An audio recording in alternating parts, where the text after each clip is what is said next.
Make sure to clean everything up. Stan said this as he left, while I was having coffee with Mia. What was that attitude? It's okay. No, it's not. Mia was angry on my behalf, as I had gotten used to Stan's behavior. She even offered to help me clean. His room is such a mess. Stan's room was in complete disarray. We chatted as we tidied up. Then Mia reached for a particular spot. Oh, not there. I tried to stop Mia from opening the drawer. But she reacted before I could. Hey, what's this? What happened? No way. Seeing the photo in Mia's hand, I was speechless. A happy family photo and a completed divorce petition. That was when I finally realized. Mia, will you help me? Of course. With a strong ally by my side, I started preparing for the battle. First, disposal. With that in mind, I rolled up my sleeves. My name is Sadie. I'm a 35-year-old housewife. I've been married for 5 years, but we have no children. Despite that, I had been living a peaceful and happy life with my husband, Stan. We met through a mutual acquaintance, essentially an arranged marriage. Both of us had just broken up with previous partners and were tired of passionate love. Stan and I shared similar values, but I didn't feel the same excitement I had with my ex. However, being at the right age for marriage, I decided to marry Stan, thinking it was fate. Stan felt the same way, so we never discussed it. Since we shared the same values, we divided household chores and habits without major issues. I did the housework, and Stan worked. While others around us talked about their love marriages, I could always honestly say, I'm happy because our married life was smooth. However, this peaceful life suddenly changed. It happened when Stan, who rarely drank, came home drunk. I greeted him at the door at 3 a.m. Welcome back, you're late. It should have been our usual exchange, but Stan was different that day. Shut up. I come home whenever I want. What? As I was bewildered, Stan, with his alcohol-smelling breath, started using harsh words. Marrying you was just to have someone do the housework. Don't interfere. You're just a maid. No way. I was stunned by Stan's true feelings. Though our marriage lacked romance, I loved Stan and thought he loved me too. I should have married a younger wife to show off more. That's terrible. Terrible? I feel the same way. Stan spat out these words, then went to his study and started snoring on the makeshift bed. I stood in the entryway, listening to Stan's voice, and cried. My marriage had been an illusion. From now on, it would only be painful. I thought that, but the next morning, Stan was his usual self. Good morning. What time did I get home last night? They made me drink so much. What?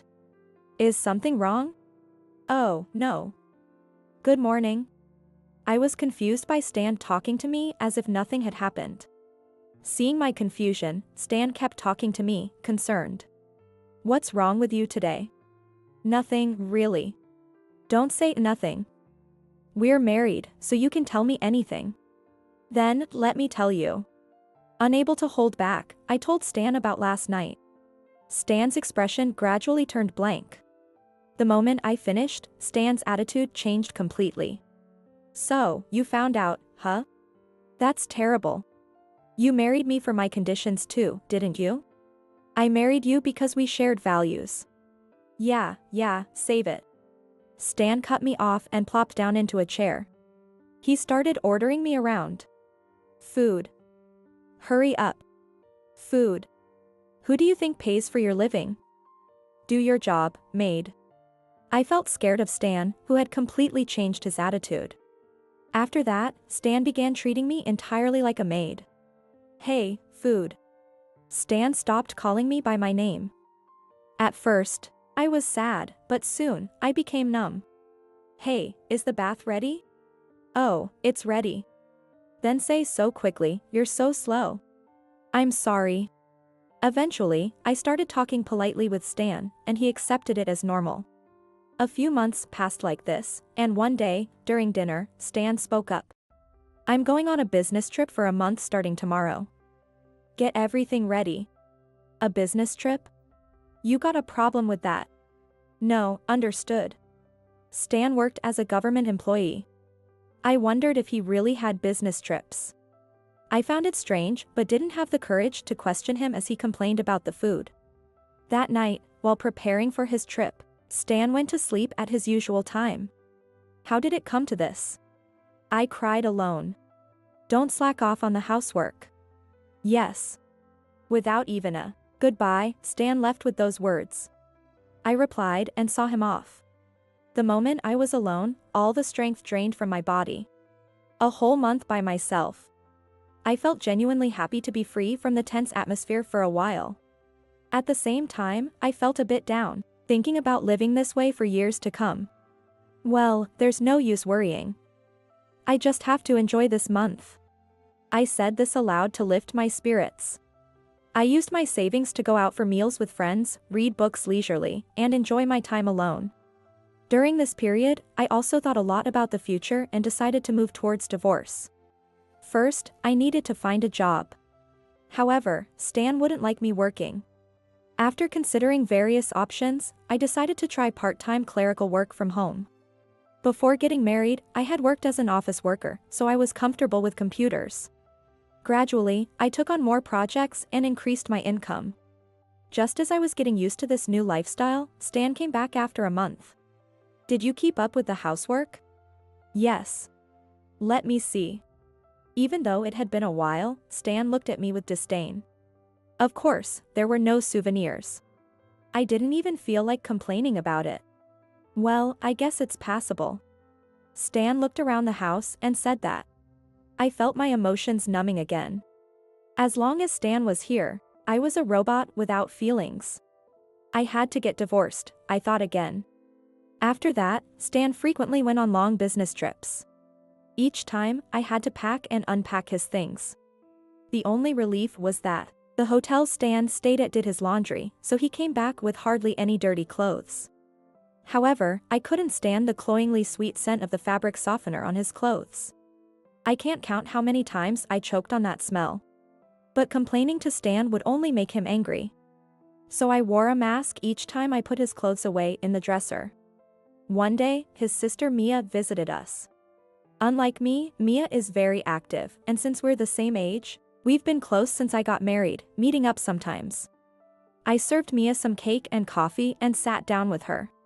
When she took a bite, she smiled. Your cake is always so delicious. Stan is a lucky guy. Is that so? What's wrong? Did something happen? No, nothing at all. When I forced a smile, Mia looked at me suspiciously. I offered her another piece of cake to change the subject. What about you, Mia? How are things? Oh, listen to this. He left his socks lying around again. That's kind of cute. Not cute at all. The guy Mia was talking about was her husband who was married recently. Apparently, they had known each other for a long time, and her husband, who is 10 years younger, had pursued her for 10 years before they got married. At first, Mia treated him like a kid, but after 10 years of his persistence, she finally gave in, and now, despite her complaints, they live happily together. I was very envious of Mia and her husband. Hey. Are you done yet? Oh, it's ready. You're so slow. I'm sorry. Stan didn't seem to notice Mia was here. We never communicated, so I didn't tell him she was coming. It was understandable, but Mia's eyes widened at Stan's attitude. Stan didn't even show his face in the living room. He just headed for the door. Make sure to clean everything up. Stan said this as he left while I was having coffee with Mia. What was that attitude? It's okay. No, it's not. Mia was angry on my behalf, as I had gotten used to Stan's behavior. She even offered to help me clean. His room is such a mess. Stan's room was in complete disarray. We chatted as we tidied up. Then Mia reached for a particular spot. Oh, not there. I tried to stop Mia from opening the drawer. But she reacted before I could. Hey, what's this? Huh? What happened? No way. Seeing the photo in Mia's hand, I was speechless. a happy family photo, and a completed divorce petition. That was when I finally realized. Mia, will you help me? Of course. With a strong ally by my side, I started preparing for the battle. First, disposal. With that in mind, I rolled up my sleeves. Mia and I packed Stan's things into garbage bags. We kept anything that could serve as evidence, like his planner, photos, and letters. In all the photos, Stan had the kind smile he wore when we first got married. I collected these things without emotion, but Mia reacted to each one, getting angrier every time. Hey, let's go to the court right now. Yes, let's do that. I smiled mischievously at Mia's suggestion. Stan told me, clean everything up.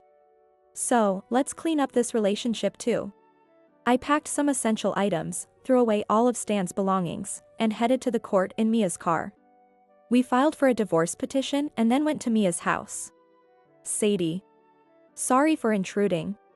Mia's husband, Keith, was initially very surprised, but after hearing the situation from Mia, he was even angrier than she was. For someone who had loved one person for over 10 years, what Stan did was unforgivable. Sadie, you can stay here as long as you need to. Thank you. I really appreciate it. I also expressed my gratitude to Mia, but she apologized instead. However, Mia was not at fault at all. On the contrary, she found the evidence and even offered me a place to stay. I felt nothing but gratitude towards Mia. Stan said he was going on a week-long business trip starting today. He wouldn't contact me during that time, so he would only realize I had left a week later. He won't get away with this. He'll regret it. That's the spirit. Keith and I will help you. Mia, Keith. Thank you so much. Thanks to Mia, I was full of energy and determination. I slept soundly that night, and the next day I started looking for a lawyer. At the same time, I was looking for a new place to live, and Mia's acquaintance offered me a room at a very low rent. Gratefully, I decided to use that room as my base and continued my search for a lawyer. The first, second, and third lawyers were all disappointments, and I was getting tired. But the fourth lawyer turned out to be amazing. Let's work together. Yes. Thank you so much. The lawyer's name was Tyler, a very pleasant man. At first, I was disappointed, thinking he might be another miss, but appearances can be deceiving. He handled everything efficiently, from fact-checking to planning, making everything I wanted possible. After discussing with Tyler, we sent a certified letter to the person Stan was having an affair with. We left Stan's letter on the living room table. 3 days later, I got a call from Stan. Hey.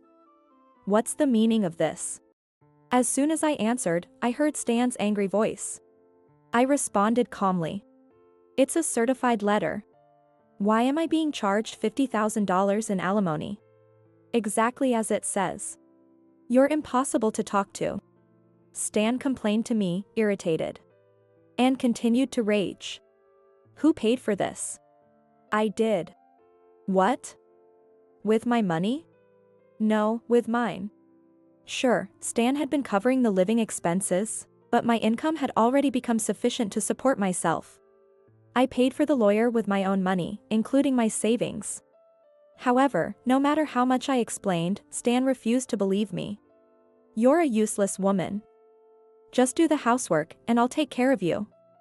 Come back now. He underestimated me that much. A deep anger began to rise inside from my heart. I directed all my anger at Stan. You're the one who can't live without me. I have enough income to support myself. You are unnecessary in my life. You. If you would just listen.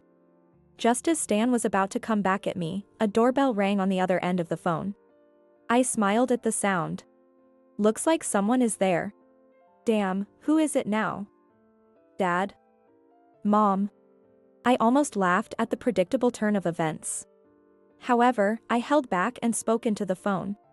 Mother, perfect timing. Thank you for letting us know, Sadie.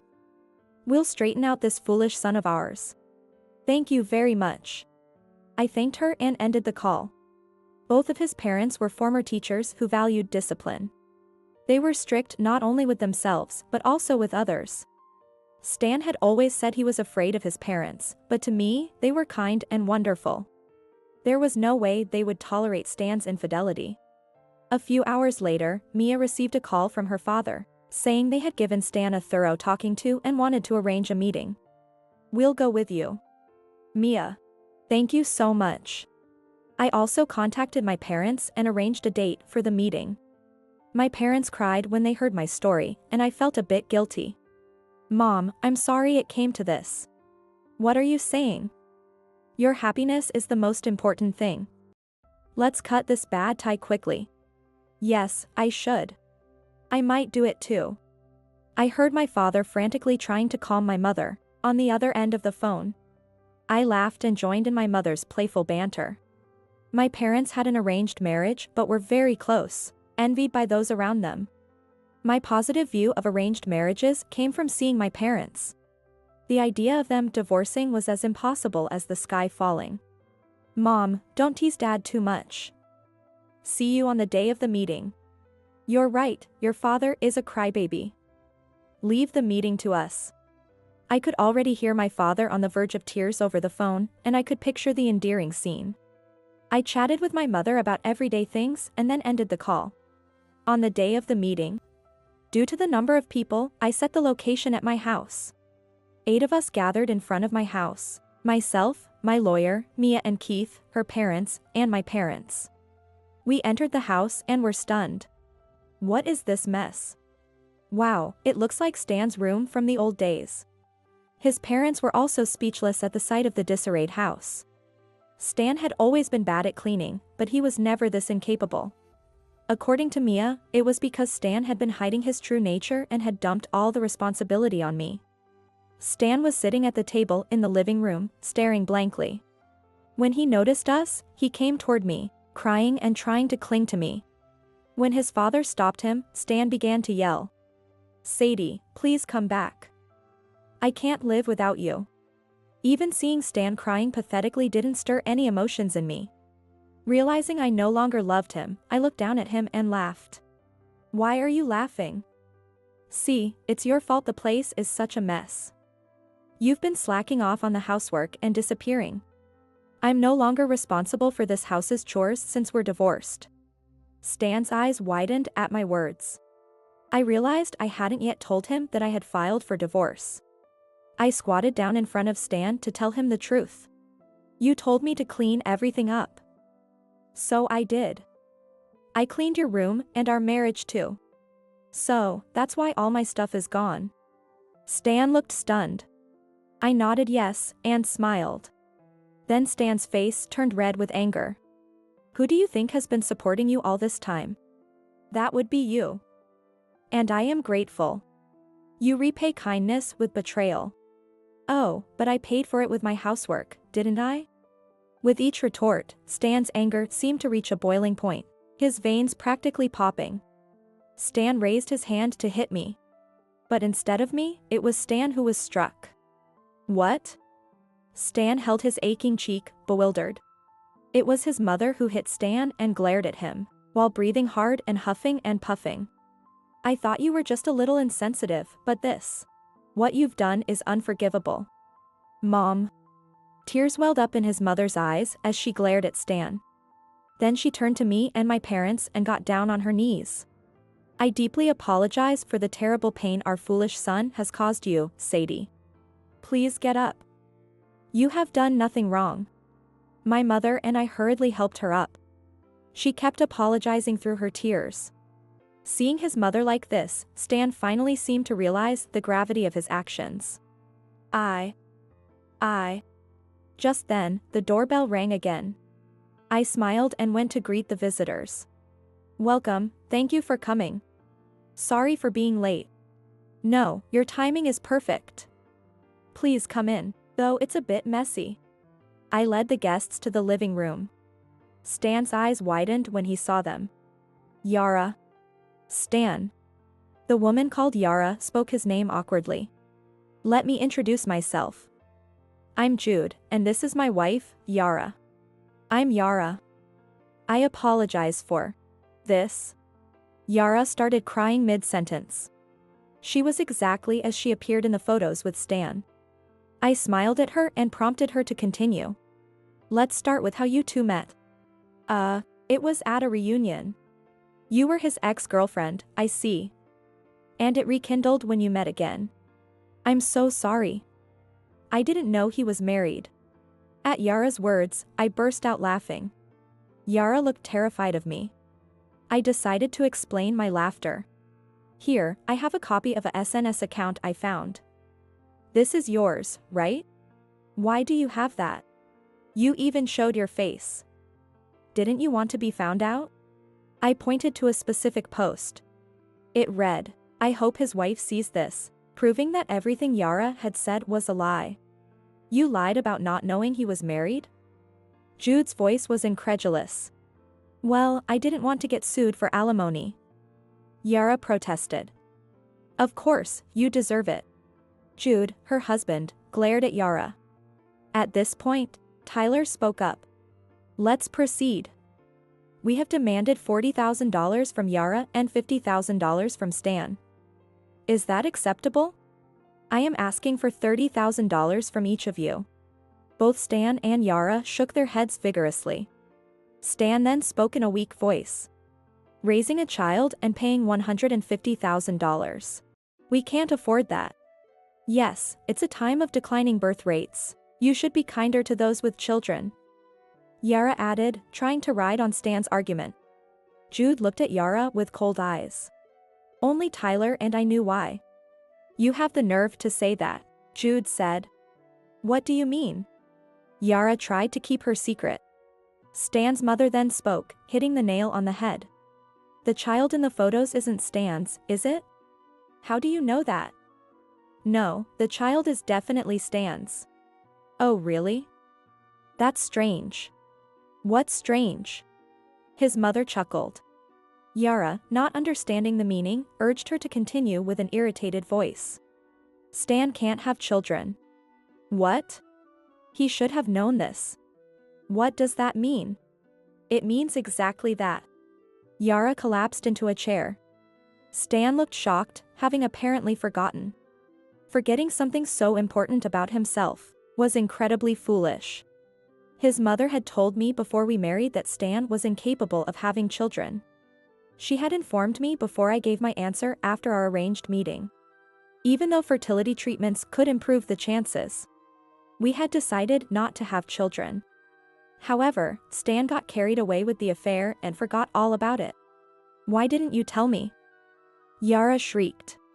I forgot about it. How could you forget something so important? Yara screamed. Jude interrupted in a calm voice.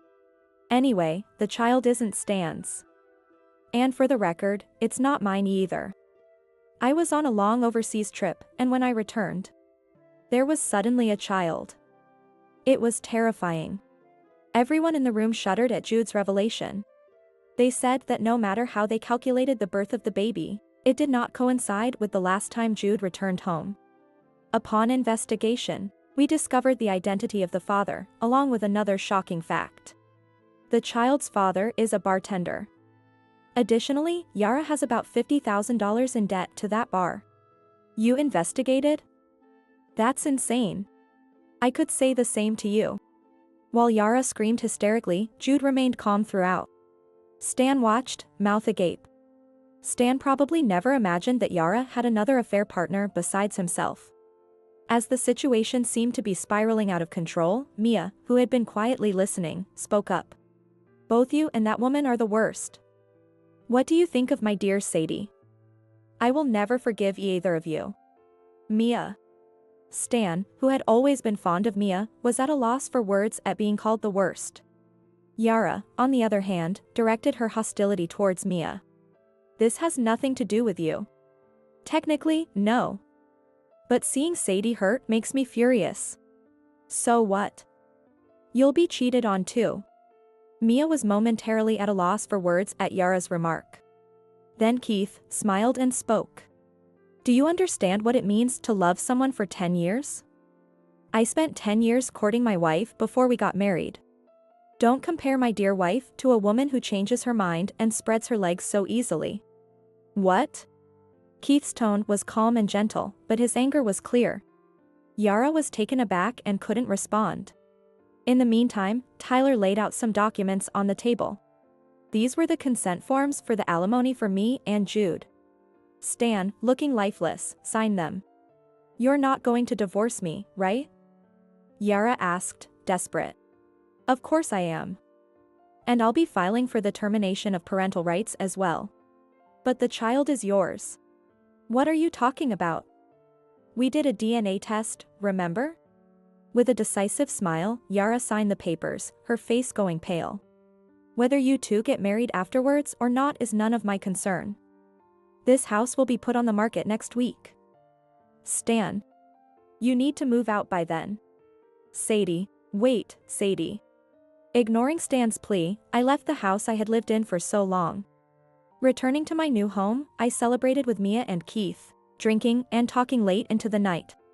Later, I heard from Jude that Stan and Yara had separated. After we left, they had a physical fight. Yara divorced Jude and returned to her parents' house, losing custody of the child and being sent to work in a live-in job. It was a predominantly female workplace, and her affair was well known, so she was shunned. While I felt a bit sorry for her, I was grateful she continued working, as she was paying me alimony monthly. Jude, although a bit down, quickly remarried due to his high qualifications. His new wife accompanied him on his overseas trips, and I only told him, "I wished you well," but we haven't kept in touch since then. Stan was not only disowned by his parents, he was also discharged from public service. The reason was simple: he had been having an affair during work hours. After the child was born, he claimed to be working from home but spent most days at Yara's house, not doing any work.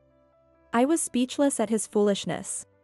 Having never worked outside of his civil servant job since graduating college, Stan couldn't hold down any other job and now works nights doing construction. How do I know? Because Tyler, my lawyer, occasionally gets tearful calls from him. While Yara agreed to pay alimony in installments, knowing Stan would be disowned, we made him pay in a lump sum. Stan, naive as he was, took out a dubious loan, and his repayment amount kept increasing. He even tried asking Tyler to return the alimony so he could pay in installments later, but Tyler refused, leaving Stan working day and night to pay off his debts. Stan's parents have started living with Mia and Keith. Apparently, it was Keith's idea, and his parents were delighted. They bought a house and now live close to me, in a multi-generational setup. I often join them for dinner or go out with Mia, maintaining a great relationship. Initially, his parents felt guilty towards me, but I reassured them that they were not at fault. Now, we have an even closer relationship than before. His mother and I share a love for coffee and often go out for lunch together. Recently, it's become a daily occurrence for Mia and her mother to vie for my attention out of jealousy. By the way, I recently got remarried. My partner is Tyler, the lawyer. After our business concluded, we kept in touch, and Tyler eventually asked me out. I didn't mind, so I agreed. We registered our marriage a month ago on our 3rd anniversary. In fact, I found out I am pregnant, and I am expecting my first child next year. Interestingly, Mia is also pregnant, and I look forward to being mom friends with her. Did you find it? A boy. How about you, Mia? I'm having a girl. Maybe they'll get married someday. Who knows? After our checkups, Mia and I chatted as we walked home from the clinic. At home, our anxious husbands were waiting. Mia and I exchanged amused glances and laughed at their nervousness. Surrounded by a caring husband and a trustworthy friend, I felt very happy. Oh, it moved. Really? Let me feel. It's not moving. Hee. Hey, what are you laughing at? Oh, nothing. I hope these peaceful days continue forever. With just 3 months until the birth, I am excitedly looking forward to meeting my child.